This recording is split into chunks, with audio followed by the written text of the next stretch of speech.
이 얘기 진짜 어떤 자기계발 채널에서도 얘기 안 해줄 거야. 제가 실제로 20대 때 썼던 방법입니다. 그러니까 여러분들이 나보다 먼저 내가 갈 길을 앞서간, 성공해서 잘 나가는 정말 돈 잘 버는 사업가랑 한번 같이 술 한잔 마시고 싶어. 그러면은 이거 얘기를 해줘야 되는 거. 안녕하세요, 리섭님. 리섭님은 항상 자신감이 넘쳐 보이고 자신이 하는 말에 있어서 뭔가 틀렸다는, 근데 이렇지 않은데, 근데 일단 읽을게요. 자신이 하는 말에 있어서 틀렸다는 생각을 아예 1도 하지 않으시는 것 같은데, 본인 스스로의 문제점은 정말 아예 없다고 생각하시나요? 만약 있다면 본인 스스로의 문제점은 뭐라고 생각하시나요? 라고 하시는데, 일단은 저 문제점 엄청 많아요. 일단 게을러 터진 게 첫째 문제점이고, 두 번째는 이제 작심 3일도 아니야. 난 작심 1일도 못 가는 게 대부분이야. 그것도 문제점이고, 가만히 앉아있지도 못하는 것도 문제점이고요. 집중력도 진짜 집중력이 박살이 나 있는 것도 문제점이고요. 그러니까 제 구독자분들은 이제 저를 좋게 봐주셔서 너무 감사하긴 한데, 어떤 말씀을 자꾸 하시냐면, 구독자분들 뿐만이 아니라 유튜브를 하고 나서 만난 분들도 항상 이런 말씀을 하세요. 뭐 리섭이는 어릴 적에도 공부를 안 해서 그렇지, 아니면 할 여건이 안 돼서 그랬지, 공부를 했으면은 리섭이는 진짜 좋은 대학교 갔을 거다, 진짜 공부도 잘했을 거다 라고 하시는데, 아니 내가 나를 안다니까? 왜? 아니 내가 나를 아는데요, 나는 공부를 했어도 못했을 거예요. 왜냐면은 나는 가만히 있지를 못해. 그냥 집중력이 거의 바닥에 가 있는 사람입니다. 근데 왜 나는 공부를 했어도 못했을 거라고 하는데, 왜 내 말에, 왜 내가 나를 아는데 왜 나를 부정을 하는 거야, 내가 아닌 사람들이. 제가 겸손 떨려고 하는 게 아니고 진짜예요. 솔직하게 말씀드리는 겁니다.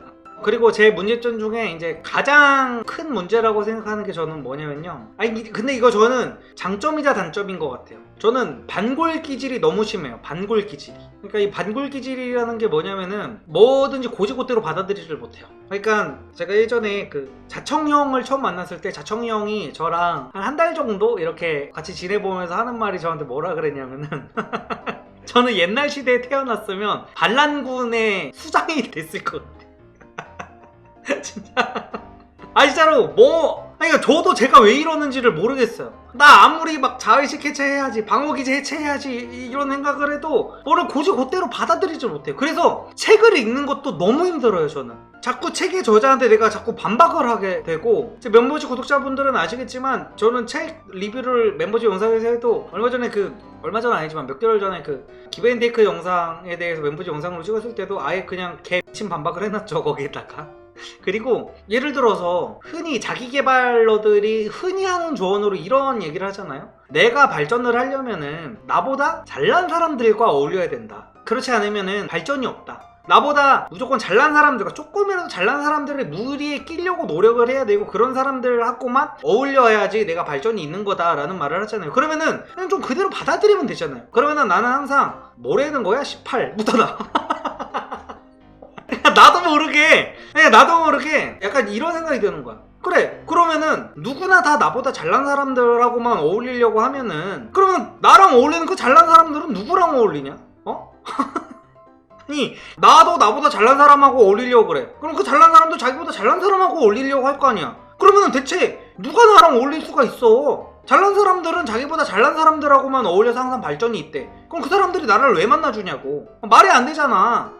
아니 옛날에 약간 그런 게 있었잖아. 그 유병재님이 어디 코미디 프로 나와가지고, 아니 씨발 다들 경력직만 뽑으면 나 같은 신입은 어디 가서 경력을 쌓냐, 막 이런 얘기를 했잖아요. 그래, 그거랑 똑같아. 다들 나보다 잘난 사람하고만 어울리면은 대체 나하고는 누가 어울려줘? 아니 그리고 나랑 어울리는 그 잘난 사람은 뭔 잘못이야? 진짜로. 근데 이거를 내가 반골 기질을 조금만 내려놓고 생각을 해보면 충분히 받아들일 수 있는 조언이거든요. 이거를 그러니까 나보다 나은 사람들과 어울려야 한다는 말을 조금만 풀어서 이야기를 하고, 방어 기제를 조금만 내려놓고 생각을 해보면은 그냥 나보다 나은 게 하나라도 있는 사람들과 어울려야 된다는 거죠. 그냥 그렇게 받아들이면 되는 거잖아. 그러니까 배울 점이 하나라도 있는 사람하고 어울리면 된다는 거죠. 그리고 나도 그 사람한테 뭔가를 줄 수 있을 때, 그게 전제가 돼야겠죠. 그러니까 진짜로 내가 부자한테 가서 뭐라도 배우고 싶으면은 내가 부자 앞에 가서 재롱이라도 떨어야 돼요. 진짜 웃긴 얘기라도 한 보따리 준비해 가가지고 부자한테 가가지고 웃긴 얘기라도 막 해줘야 되고 마술이라도 배워가지고 마술 쇼라도 해줘야 돼요. 막 입에서 카드 같은 거 막 뽑으면서 그래야 부자들이 나를 만나는 메리트가 하나라도 있을 거 아니야. 근데 정말 밑도 끝도 없이 나는 부자한테 줄 게 아무것도 없어. 아무것도 없는데 그냥 열정만 가지고 부자한테 막 들이대면서 뭐 배우러 왔습니다. 말이 안 돼요. 이거는 부자들도 항상 진취적으로 뭔가를 나보다 항상 더 나아가고 싶어하는 사람인데 왜 나를 만나가지고 왜 줄 거 받을 것도 하나도 없는 나를 만나가지고 왜 그 사람들의 시간을 좀 먹어야 되나요? 이거야말로 정말 테이커적인 생각 아닌가요? 기브앤테이크 이론적으로? 그냥 부자들이 나를 만남으로 인해서 이득이 하나라도 있어야 될 거 아니야. 그리고 저도 굉장히 좋아하는 유튜버, 즐겨보는 유튜버들이 있을 거 아니에요? 즐겨보는 유튜버들이 있는데 제가 예를 들어서 저는 옛날부터 그 신사임당의 구독자였어요. 신사임당 형님의 구독자였는데 저는 만날 기회가 굉장히 많았습니다. 실제로 주변 사람들이 아름아름으로 제가 한 번만 솔직히 자청 형하고도 신사임당 형님은 진짜 친했었고 저랑 친한 친구 중에 그 조튜브랑도 신사임당 형님이랑 친했었고 해가지고 만나러 갈 때 오히려 저한테 얘기를 했었어요. 야 너 신사임당 구독자잖아. 이거 좀 같이 가자. 너 오늘 만나러 갔냐면 내가 가서 뭔 얘기를 해? 아니 내 구독자인 거는 구독자인 거고 내가 가서 뭔 얘기를 해? 내가 그 사람한테 줄 것도 없고 내가 뭐 그 사람이 나한테 궁금한 게 없을 거 아니야. 그 사람이 나한테 궁금한 것도 없고 내가 괜히 가가지고 그러면 가서 너무 팬이에요. 진짜 너무 잘 봤습니다. 진짜 저 채널 초창기 때부터 봤어요. 그거밖에 더 있어? 그 다음에 내가 무슨 말을 하냐고.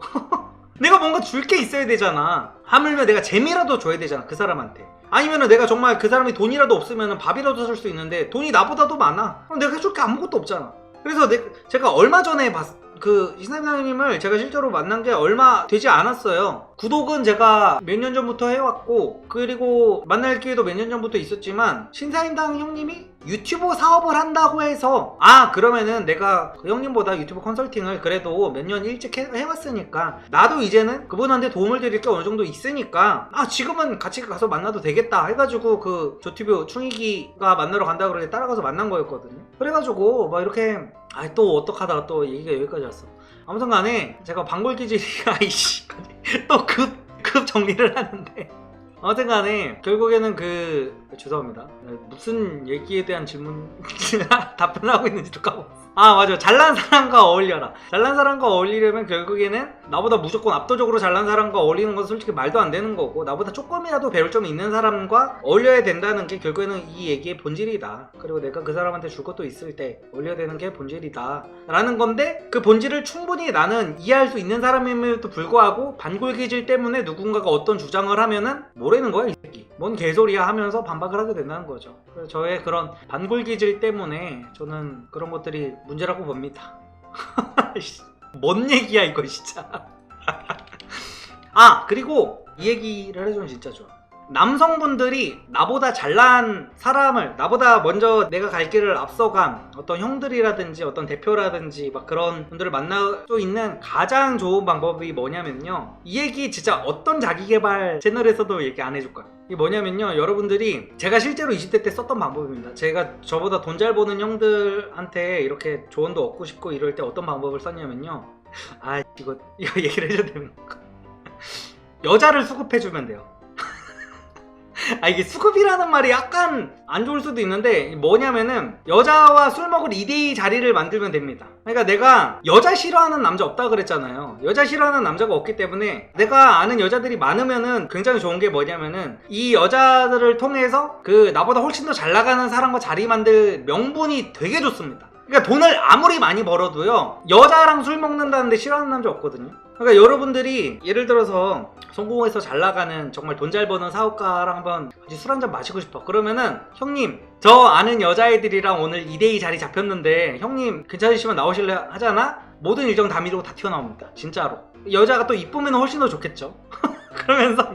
그러면은 이제 그 형님이랑 막 이렇게 얘기를 하는 거야. 형님, 우리 오늘 얘기도 맞춰야 되고 하니까 한 30분 일찍 만나서 여자애들 만나기 전에 커피 마시면서 우리 작전을 좀 짜자 해가지고 그 30분에 뭔가 조언을 구하는 거야. 형님, 근데 오늘 요즘 사는 거 어떠세요? 저 요즘에 이런 일을 한번 해보려고 하는데 어떻게 생각하세요? 하면서 조언을 구하고 그날 가가지고 여자애들이랑 술 마시면서 그 형님 파트너랑 잘 이어주고 막 그 형님 파트너한테 이제 술도 많이 먹여주면서 같이 이렇게 잘 이렇게 해주면은, 야, 그 형님이 어디 갈 때마다 나를 먼저 부르기 시작합니다. 진짜로 내가 아는 동생이라고 해서 나 아무것도 쥐뿔도 없는데도 불러준다니까. 진짜로 진짜 남자랑 친해질 때는 여자 소개가 최고입니다. 진짜로.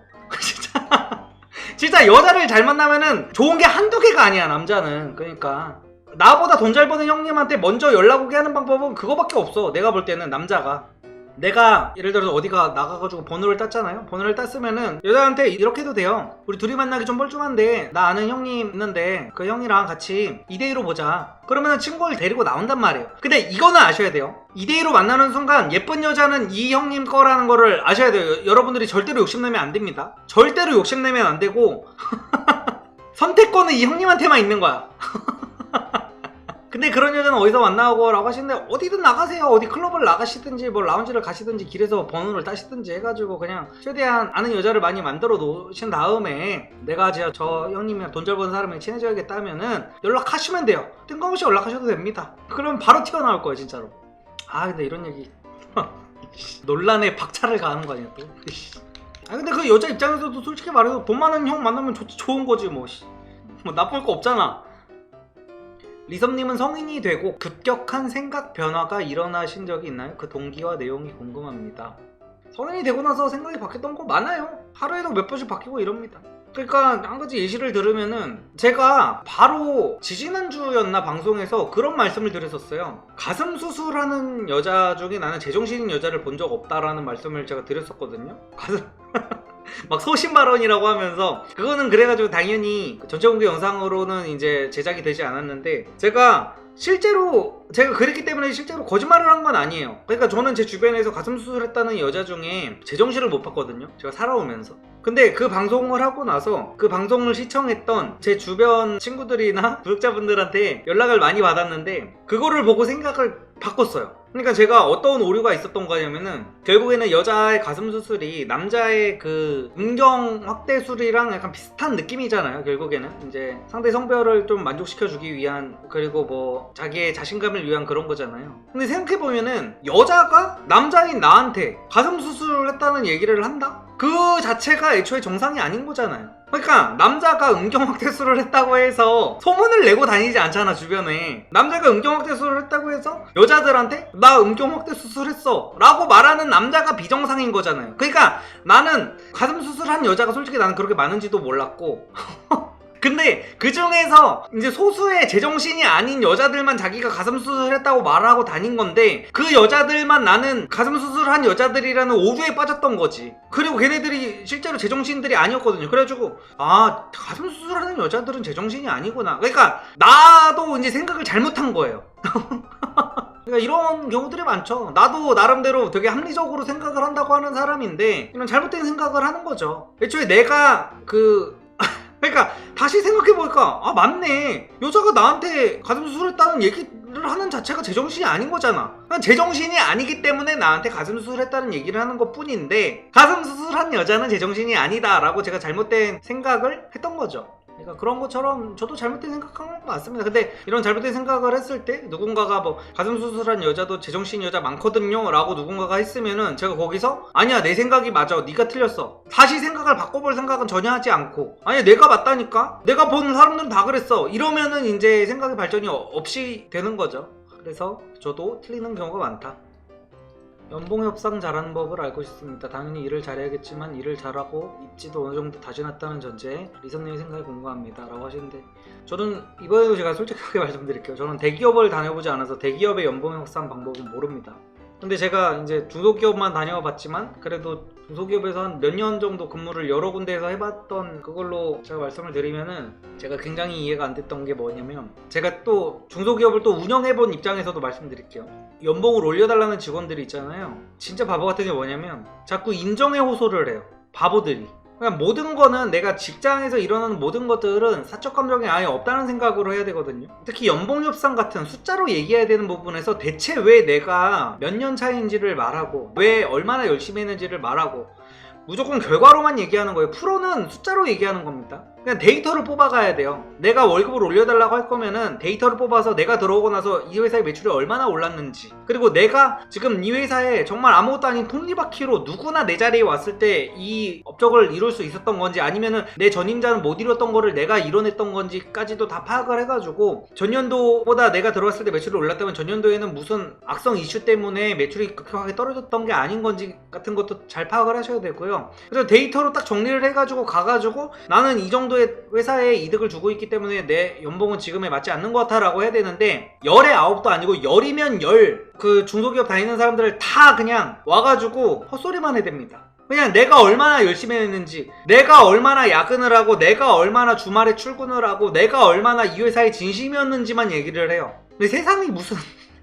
세상에는 노력상이 없어요. 노력상을 주는 거는 초등학교에서 끝입니다. 그래서 참 한심해. 그래서 연봉 협상을 할 때는 반드시 데이터로만 얘기를 해야 된다는 거.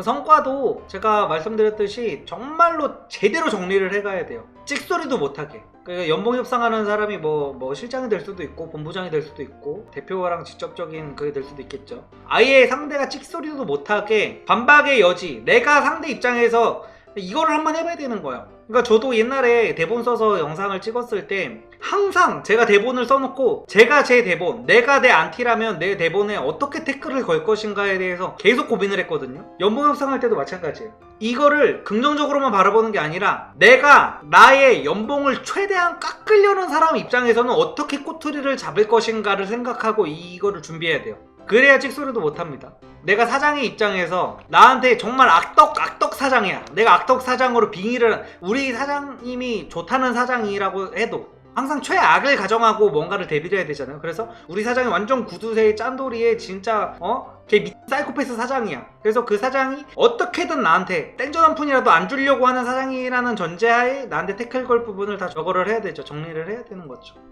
월 200 버는 일과 월 5, 600 버는 일은 따로 있다고 하셨는데 어떤 게 있을까요? 이걸 뭐 저한테 물으시면 어떡합니까? 잡코리아 가서 보세요. 근데 보통 매출의 영향을 내가 직접적으로 못 주는 일들이 2, 300 버는 일이죠. 내가 매출에 직접적으로, 보통 영업직들이 여기에 속하죠. 영업직들이나 이제 마케팅 업종에 있는 분들이 이제 내 실적대로 내가 인센티브를 받을 수 있는 일, 그런 것들이 이제 5, 600 버는 일이죠. 근데 내가 정말 단순 노동, 뭐 배달 포장을 해, 배송 포장을 하고 진짜 막 인형 눈깔 붙이는 일을 해. 인형 눈깔을 붙이는데 내가 기대값을 5, 600만 원으로 잡을 수는 없잖아요. 5, 600만 원이면요, 그러니까 회사를 다니면서 5, 600만 원을 버는 거는 5, 600만 원 웬만한 자영업자들도 못 벌어요. 자기 사업하는 사람들도 5, 600만 원 못 벌고, 여러분들 어디 막 밥집 먹으러 가잖아요. 밥집 사장들도 대부분 3, 400만 원밖에 못 법니다. 진짜 500만 원 이상 버는 게 힘든 거예요. 세전 기준입니다. 세전 500 벌기도 진짜 개빡세요. 그러니까 삼성전자는 7, 800 번다는데, 그러니까 삼성전자까지 들어가는 자체가 개빡세잖아요. 그러니까 어떻게든 500 이상을 버는 거는 너무 빡셉니다, 회사에서. 삼성전자는 이제 우리나라에서 제일 좋은 회사잖아요. 그러니까 제일 좋은 회사에서 당연히 그만큼 받아야죠. 제일 좋은 회사가 그만큼도 못 벌면은 뭐 어떡해.